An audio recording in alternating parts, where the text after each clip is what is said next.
Hello, everyone, and welcome to our final video lecture of the spring 2022 semester. Thank you all for kind of taking this journey with me, and I hope we're going to end it here in a pretty fun way. So, like I said on Monday, I have titled this kind of mini unit Yoga rather than Hinduism for a reason. And that is because while yoga is, or modern yoga as it's sort of practiced in yoga classes in the West today, is related to Hinduism. Modern yoga as a movement is really better understood as a kind of East West hybrid in which lots of different spiritual, political, and physical interests sort of all came together in the late 19th and early 20th century. So I here have kind of pictured it as a movement that consists of four parts or four major contributions. The contributors to modern yoga are, first of all, sort of the classical hatha yoga tradition. So when you go to a yoga class and they tell you that what you're practicing is this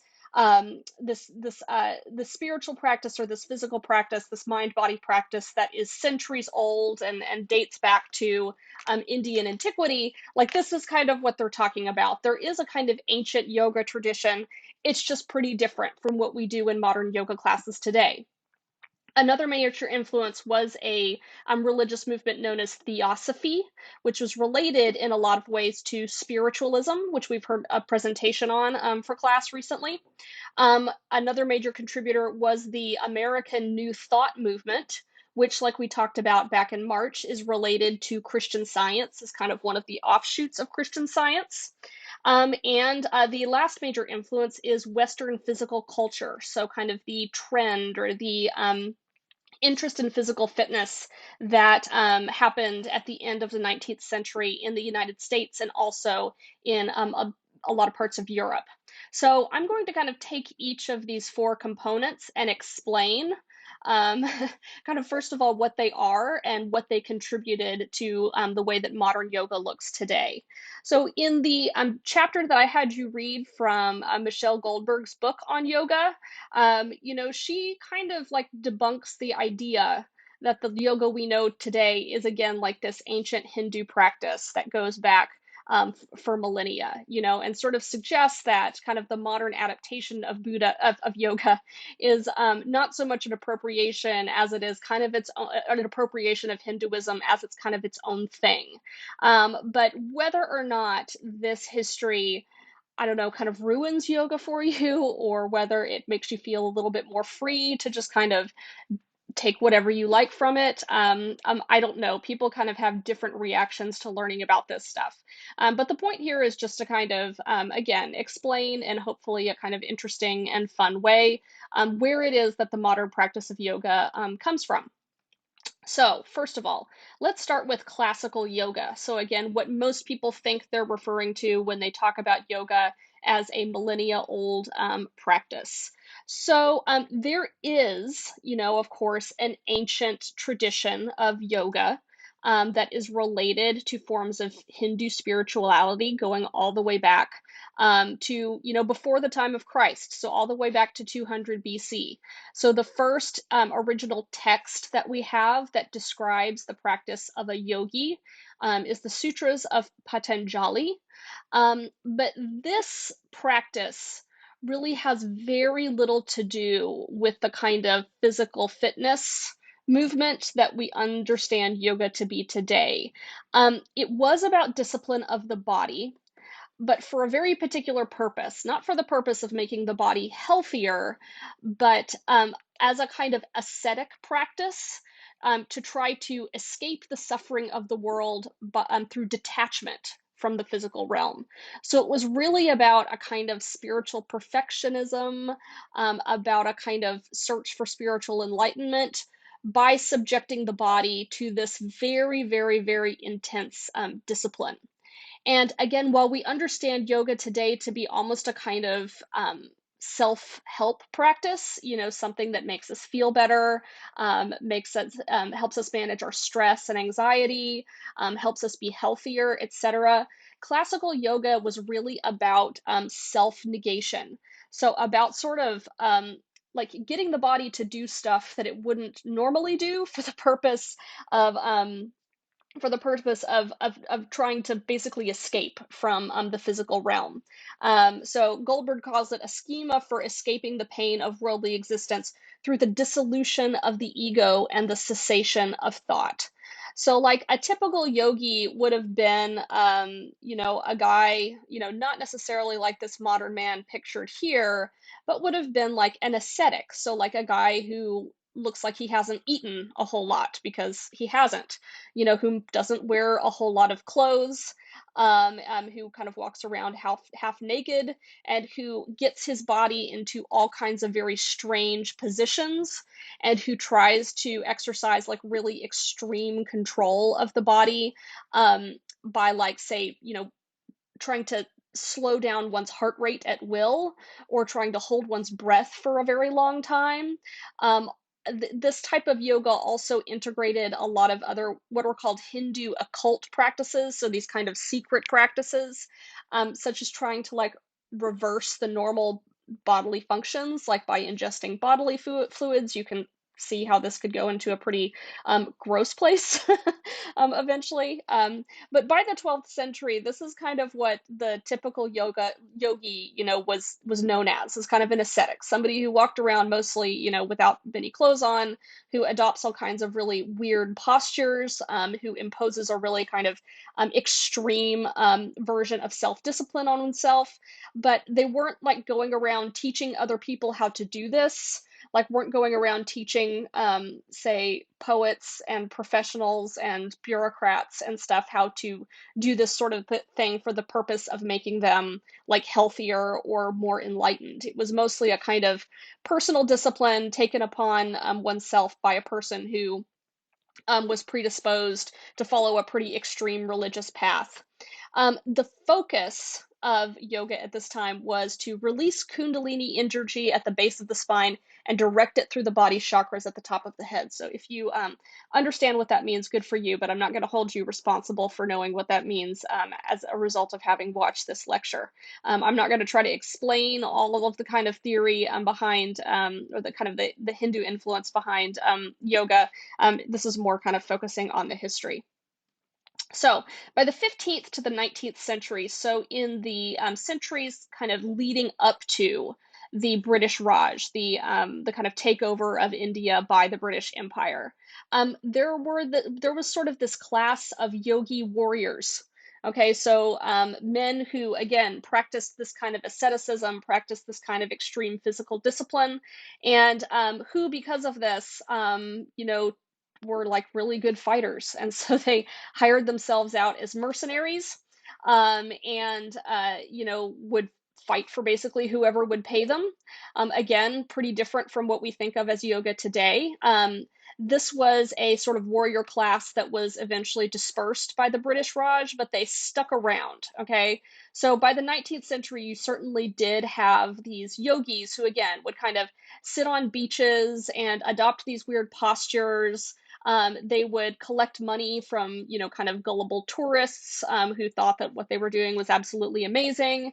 And their reputation was really not very good.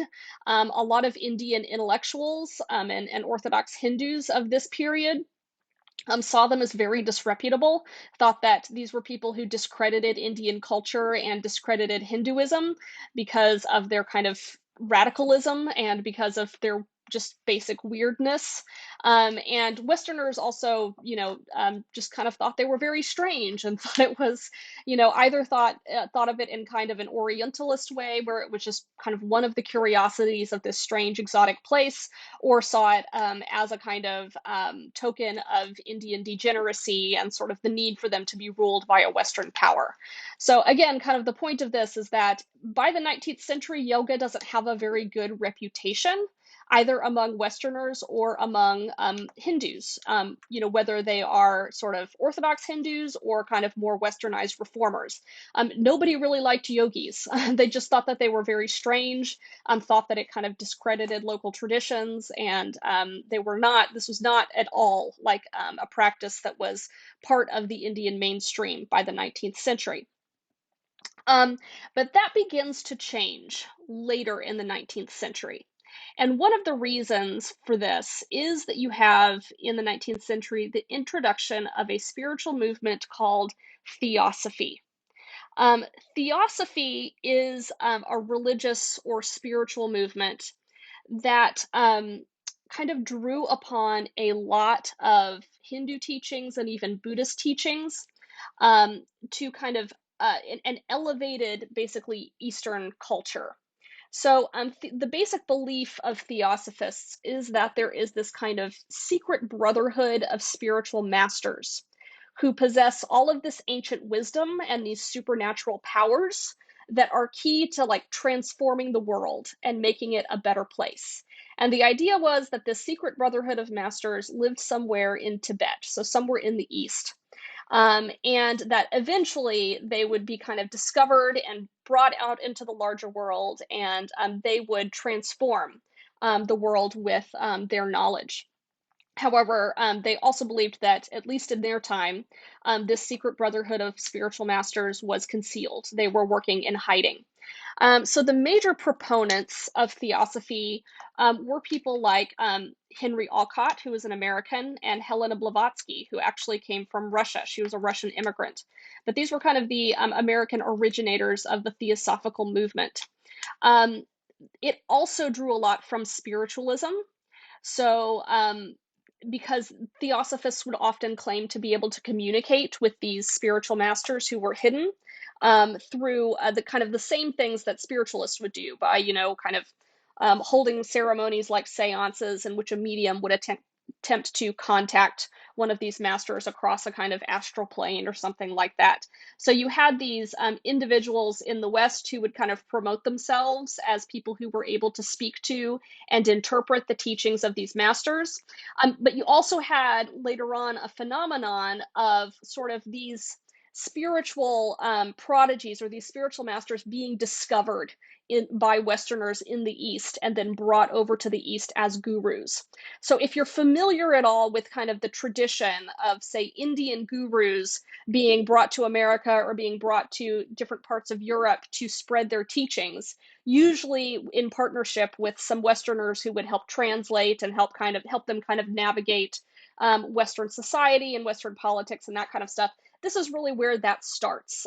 This tradition of Westerners kind of falling in love with um, Hindu uh, these Hindu or Buddhist masters who they believed held this really great secret wisdom, and creating these kind of cult followings around them in the West. This is where that starts. Okay, it starts with theosophy.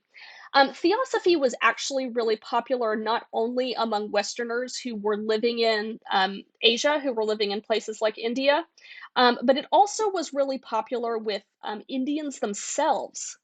And so theosophy really becomes, again, not just a case of Westerners coming in and appropriating Hindu concepts, but of Westerners and Indians sort of working together and sort of influencing one another in the creation of a kind of hybrid spiritual movement. There were many Indian intellectuals at this time, and theosophy was very attractive among intellectuals for the same reason that spiritualism was very attractive. So, like I said back when we heard a presentation on spiritualism, Pierre Curie was interested in spiritualism and met with mediums and went to seances and this kind of stuff. And he is the guy who helped discover radium and polonium and contributed to our understanding of, of how radiation works. So these were movements with a lot of intellectual prestige. And so you had these kind of Western intellectuals over there, but you also had Indian intellectuals who were quite attracted to a movement like Theosophy because it blended this kind of Western Enlightenment tradition, but it also elevated and valorized their native traditions. So it suggested that Hinduism and Buddhism are not signals of sort of the degeneracy or the lower level of civilization in the East, as many imperialists would have suggested, but is actually indicative of the superiority of Eastern traditions. It's indicative of how much Hinduism and Buddhism have to teach the West, and so that they themselves are able to become teachers. And so there really is kind of a partnership that emerges among intellectuals in both Europe and in India, and particularly later in that century among Indian nationalists. One example of kind of an Indian who became heavily involved with Theosophy was a man named Jiddu Krishnamurti. And he was discovered by Annie Besant, who was a British theosophist, um, as a kind of spiritual prodigy. So he was discovered really as kind of a young boy, I believe at the age of like 12. And he would sort of give these speeches and say these amazing things that Westerners like Annie Besant just thought were amazing and needed to be shared with the world. And so he became one of these guru figures who had kind of a cult, even a messianic cult around him. They left India and went to various different parts of Europe, and they had these followers who sort of followed them around, all living in this kind of utopian communal lifestyle in the early 20th century, and listening to Krishnamurti's teachings. Krishnamurti eventually became pretty disillusioned with Theosophy, and he actually disbanded his own group. He said himself that, this was in 1929, he said himself that organizations are the enemies of the truth, slating people into niches, crippling individualism. So he disbanded this group because he really wanted everybody to be able to find their own truth for themselves, and he didn't like the kind of cultic elements of the group that had formed around him. Again, he was brought into this as a pretty young boy. This would not be kind of the case with a lot of other Indian gurus. As you can imagine, this kind of tradition sets up a lot of room for abuse. And there are certainly cases of people who were brought over as gurus who turned out to have sort of bad motives.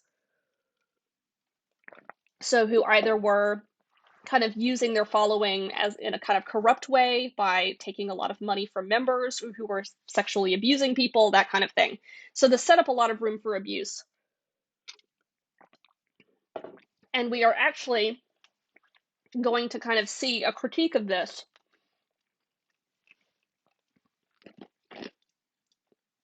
We're going to see a critique of this in the documentary that we will watch for our last day of class.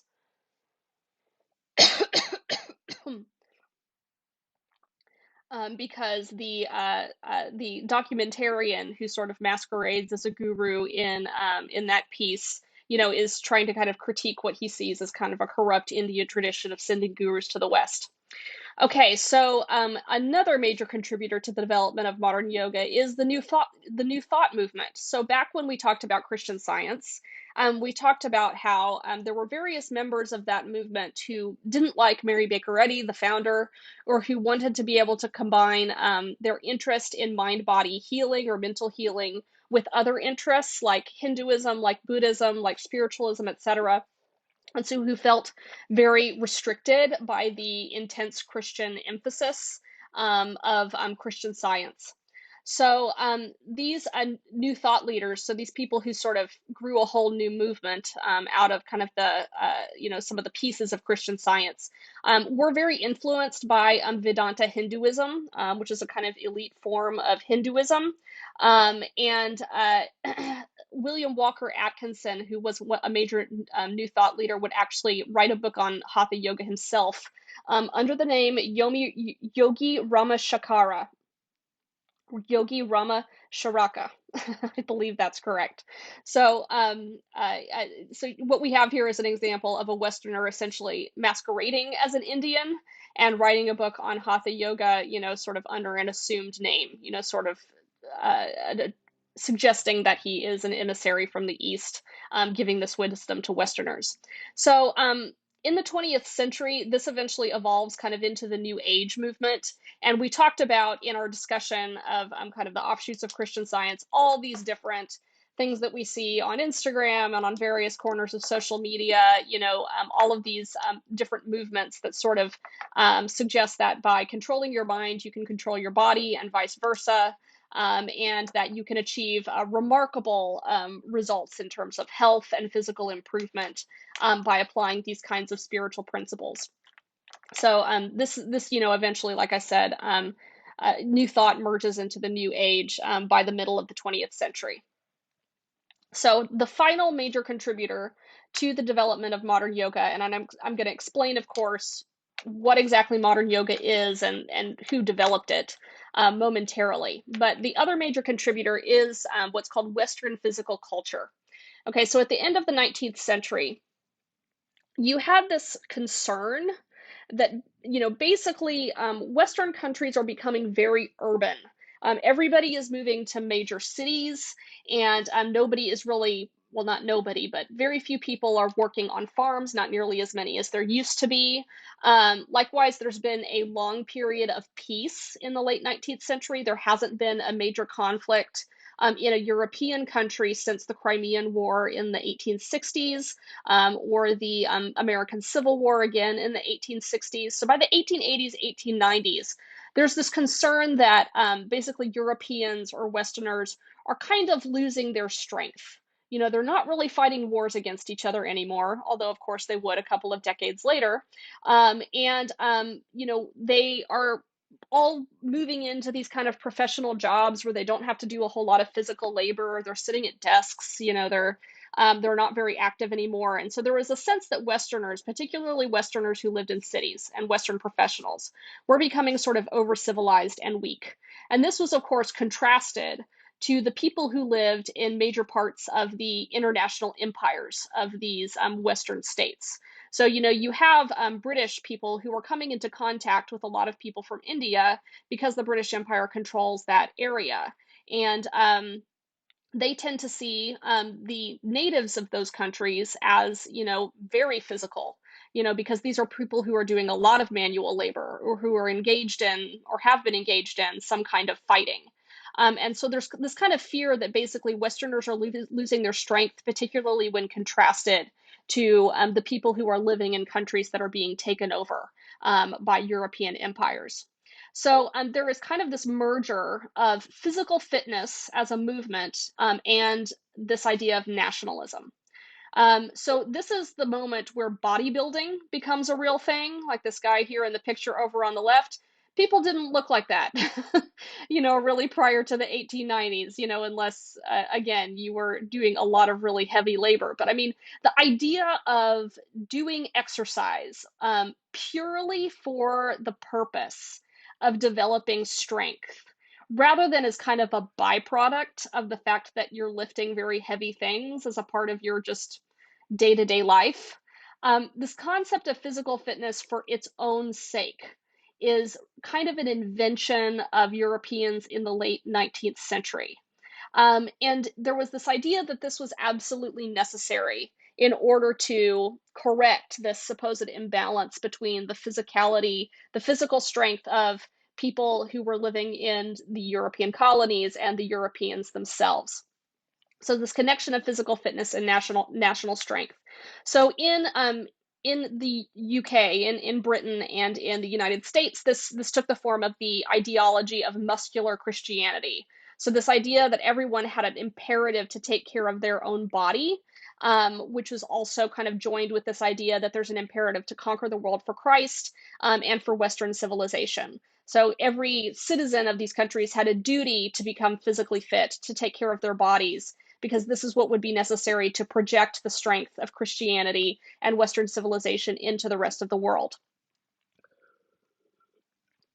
So this is where you have the emergence of physical education as a requirement for school children. This is where you have the creation of like university sports, teams. So American football emerges in the late 19th century as a kind of imitation of British rugby, which is of course a pretty brutal sport. It's rather dangerous, involves a lot of hitting. And these emerge as kind of major national sports that are demonstrative again of the physical fitness of the warrior character of these Western men that was thought to have been lost previously. Okay, so we have our four parts, all right, and now we're going to talk about the synthesis. We've sort of defined what classical Hatha yoga was. We've talked about Theosophy as this kind of movement that looks a little bit like spiritualism, but with a lot of Hinduism blended in. the belief that there are these spiritual masters who sometimes take the form of these gurus that get brought to the West to spread their teachings. We have New Thought as the kind of movement that says that by controlling the mind, you can control the body. By ensuring that you have good thoughts, healthy thoughts, pure thoughts, you can have a healthier body.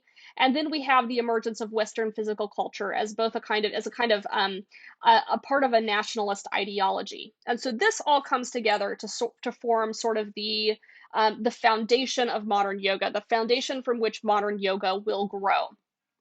Okay, so the elements of modern yoga.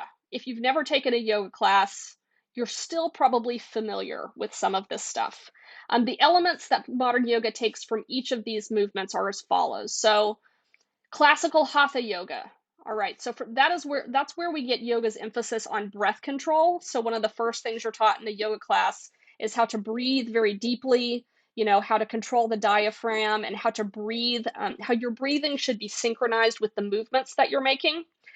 So breath control and emphasis on postures. Okay, so modern yoga has gotten rid of all the stuff about reversing the body's natural processes, about ingesting bodily fluids. All of that stuff is kind of gone. What we retain is breath control and postures. Okay, so the idea that you put your body in these postures, although in modern yoga, they can range from very advanced and requiring a great deal of strength and flexibility to pretty basic, something that basically anybody could do with only with a minimum of instruction, just by watching a video on your YouTube, for example. So we get from classical hatha yoga the breath control part and the postures part. From Theosophy, yoga takes this veneration of ancient Hindu and Buddhist teachings and this search for spiritual enlightenment. Okay, so within yoga, there will be kind of formations of cult followings around particular yoga teachers. But this is something that really kind of comes from the Theosophy side, that, comes from the Theosophy influence. From New Thought, we take this emphasis on spiritual and mental healing. Okay, so the idea that the mind and body are connected, and again, that by having good, healthy thoughts, you can develop a good, healthy body. And from Western physical culture, we take this idea of physical fitness as a form of patriotism and as a kind of spiritual practice or even a religious obligation. Okay, so all of this comes together to where we get modern yoga. Okay, so one of the people to sort of lay the groundwork for modern yoga to enter the West was a man named Swami Vivekananda. Swami Vivekananda attended the Chicago World's Fair in 1893. So there were, back in the 19th, early 20th centuries, there were these things called these World's Fairs. So one was in London, one was in Paris, one was in Chicago, one was in New York, where it was a little bit like the Olympics in a way, except it was like every 10 years. And it was where instead of sports competitions, the world would you would have these convention sites basically, or these almost like little cities that would be built, within a couple of years, where there would be all of these exhibits, from all these different countries, where different countries would have an opportunity to showcase, their manufactured goods, so the things that they were producing through their economy, showcase their exports, showcase their religion, their culture, etc. And where attendees could therefore come and learn about what all these different countries in the world had to offer. So at the Chicago World's Fair in 1893, there was this event called the World's Parliament of Religions. So previously in this class, I've talked about how in the 19th century, Westerners, so Americans, Europeans, start to get really interested in comparative religion.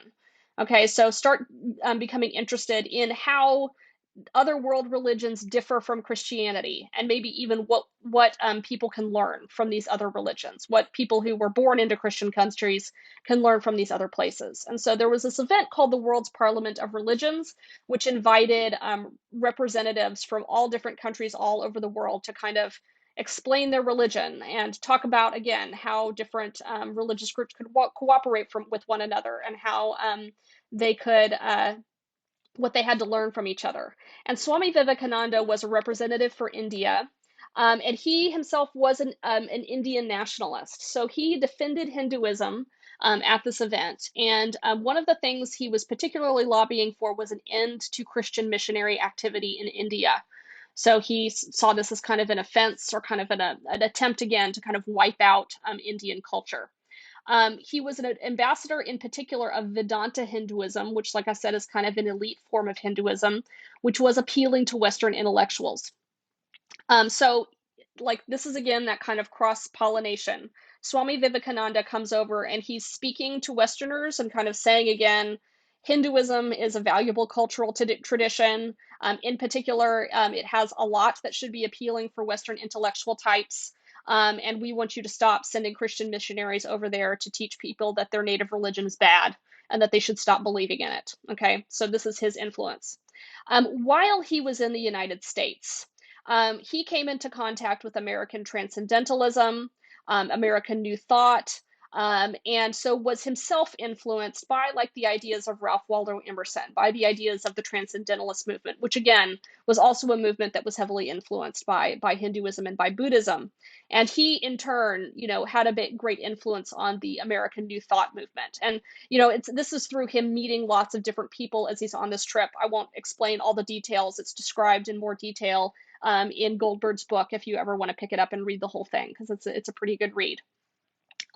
He was also very impressed by this idea of American physical culture. Okay, so by the bodybuilders, by the football and rugby players, etc., and this idea that the development of physical fitness could contribute to the kind of health of a nation.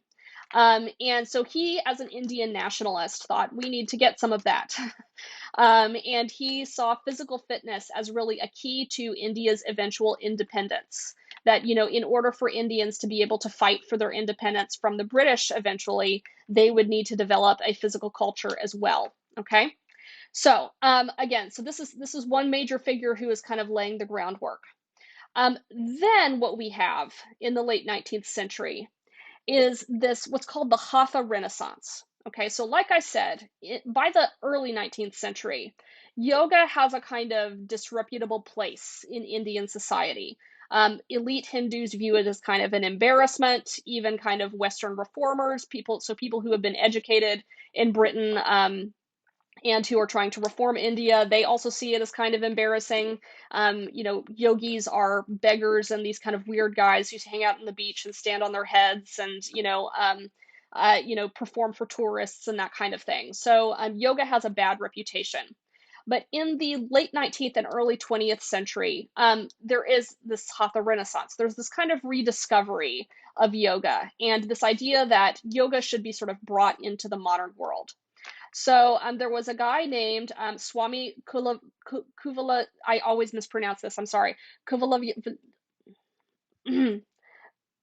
Kuvalayananda. Excuse me. Swami Kuvalayananda, who was the guy who sort of rationalizes yoga and kind of merges the ancient practice of yoga with kind of modern scientific concepts. Okay, so comes up with the idea that there are different postures that you can do if you want to achieve different kinds of effects on your physical health. Okay, so the idea that there are poses that can be described for certain ailments. And that you could actually test whether or not this worked and kind of subject it to the scientific method. And he also is the one who merges yoga with these bodybuilding techniques that have emerged in the late 19th century. So, if you take a modern yoga class today, you'll notice that you're doing a lot of push ups, you're doing a lot of lunges. This stuff didn't come from ancient Hatha yoga. This stuff didn't come from 200 BC. This stuff comes from the 1890s. Okay, so when you are doing, say, a sun salutation and you're going from a standing position down to a push-up position and you're pushing through chaturanga and upward dog and then downward dog. These are all poses that emerge in the 1890s, that emerge in this period in which yoga is experiencing this renaissance. And it's because they're borrowing from Western bodybuilding techniques. So the push-up part, like that's what comes from the West. It's kind of the yoga part, the emphasis on breath, the emphasis on postures. That's what comes from the ancient yoga tradition. Um, so there was also a teacher named Krishnamacharya, who was actually the one to develop the modern vinyasa yoga form that we practice today. Okay, so all of the postures I just described, which should be familiar to you again if you have ever taken a modern yoga class.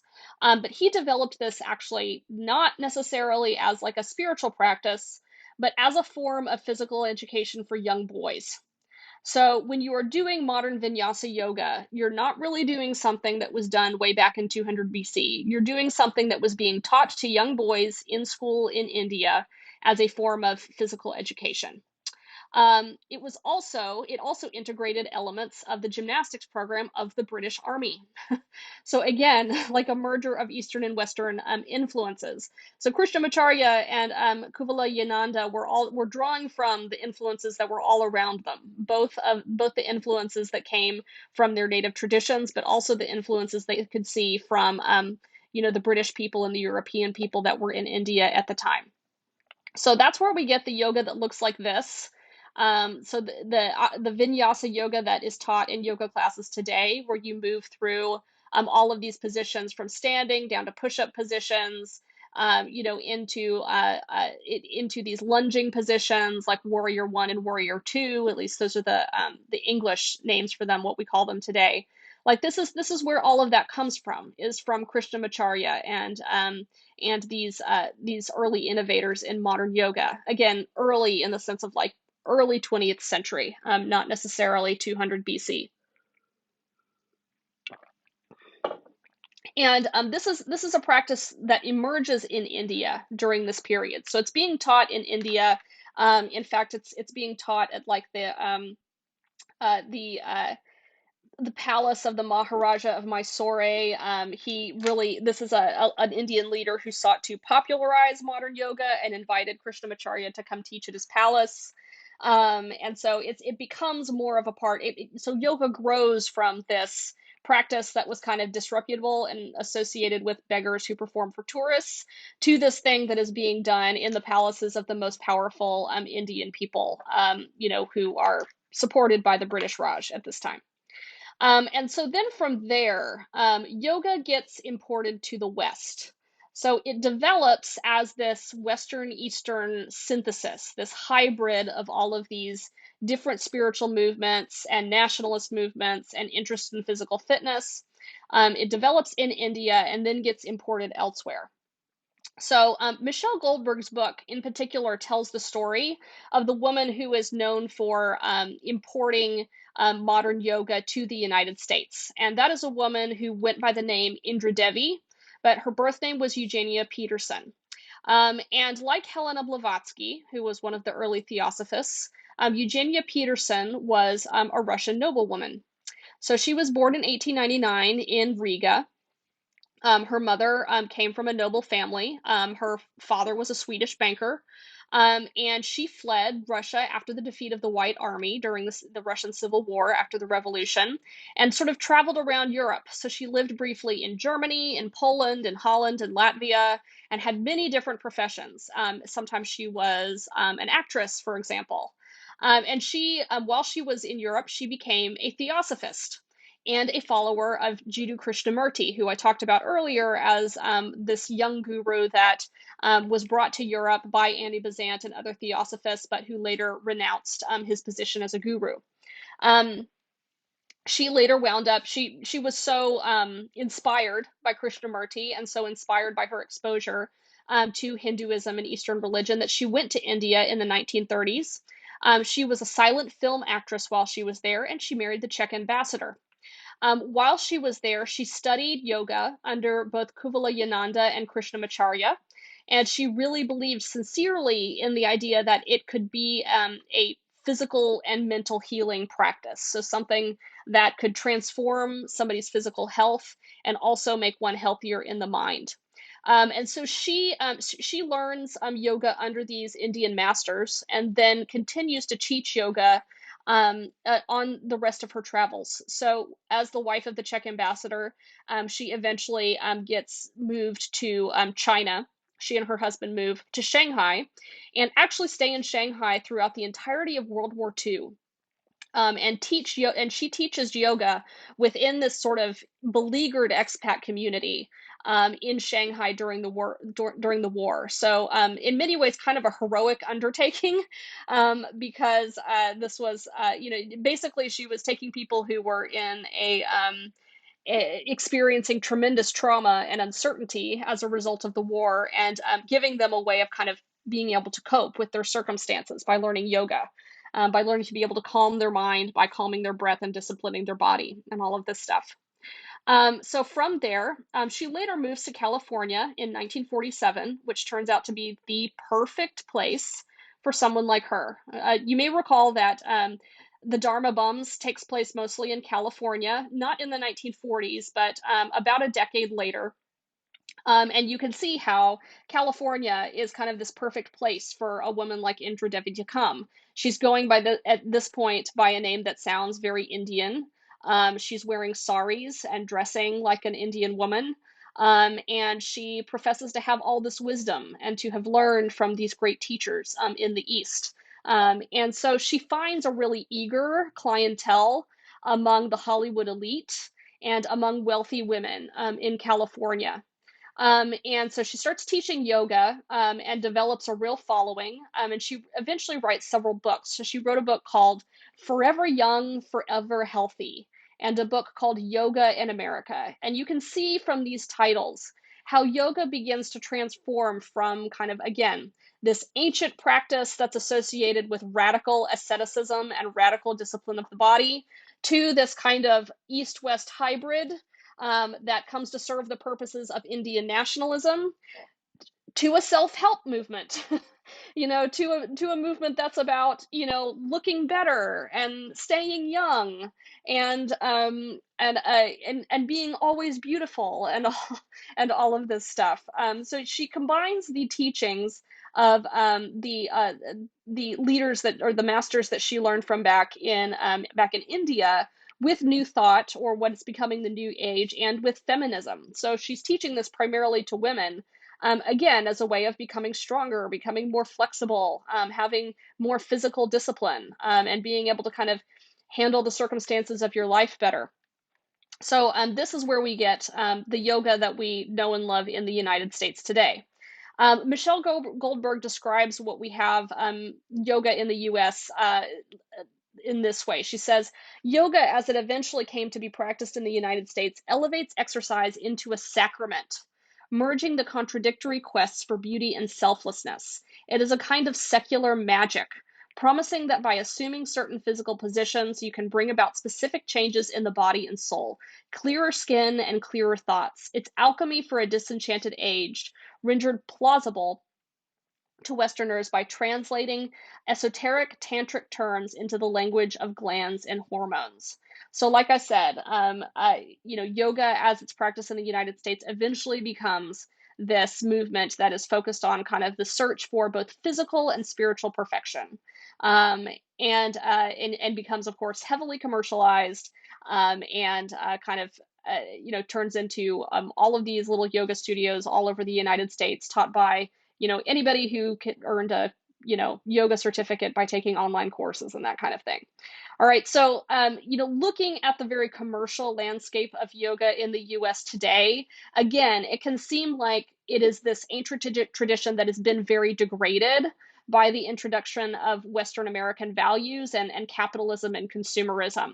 And there's definitely that argument to be made. But one of the points of Goldberg's book, and one of the points I want to make here, is that when we talk about modern yoga, we're really not talking about like an ancient tradition that is, it's the authenticity of which has been corrupted. It really always has been a hybrid of East and West, a hybrid of different ideologies and different spiritual, physical, national, personal priorities. Okay, it is just inherently kind of a creature of the modern world, a creature of globalization. And so there isn't really an authentic tradition to contaminate here. It just is what it is. And you can appreciate it for what it is, or you can be a little bit maybe disillusioned or even disgusted by what it is, but this is basically what it is. And so whether you have never taken a yoga class or whether you have, practiced it for many years, I hope this has at least been kind of educational for you. And we'll talk about some of the implications of this in our online discussion. And I'm really looking forward to what you guys have to say about it.